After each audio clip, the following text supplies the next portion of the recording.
नहीं हो सकती है आने वाले फ्यूचर में। दोस्तों प्राइवेट की हमारे पास है, प्राइवेट की को मतलब होता है असली ओनरशिप आपके पास है ना। ये असली ओनरशिप का प्रूफ देता है कि आपके पास अगर प्राइवेट की है ना, 12 की का जो 12 फ्रेज सीड फ्रेज होता है वो आपके पास है, तो डेफिनेटली आप उस एसेट्स के आप ओनर है।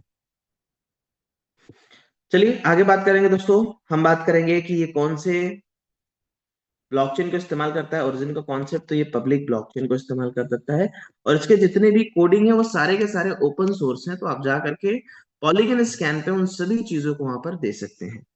दोस्तों इन सभी चीजों में हम बात करें तो ट्रांसपेरेंसी मस्ट होती है।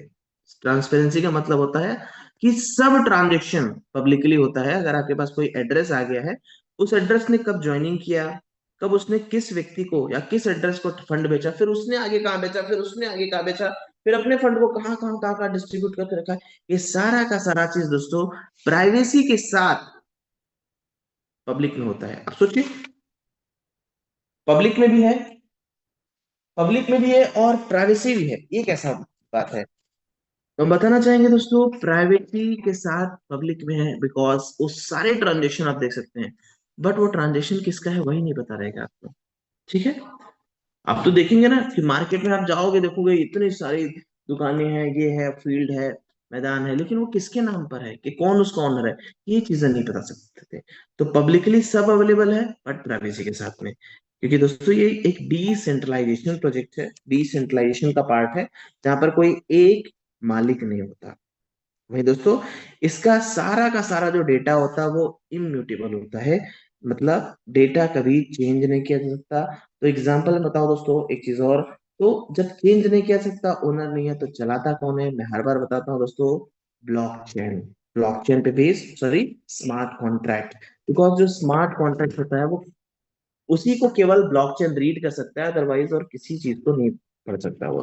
तो मैं एक शब्द में बताना चाहूँ स्मार्ट कॉन्ट्रैक्ट के बारे में, तो दोस्तों स्मार्ट कॉन्ट्रैक्ट एक ऑटो एग्जीक्यूटिंग एग्रीमेंट है।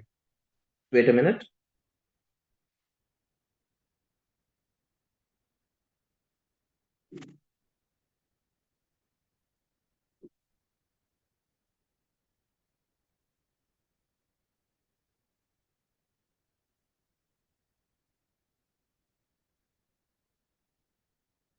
फॉर, फॉर का मतलब क्या होता है, हार्ड फॉर का मतलब होता है दोस्तों कि ब्लॉकचेन में अपडेट आना।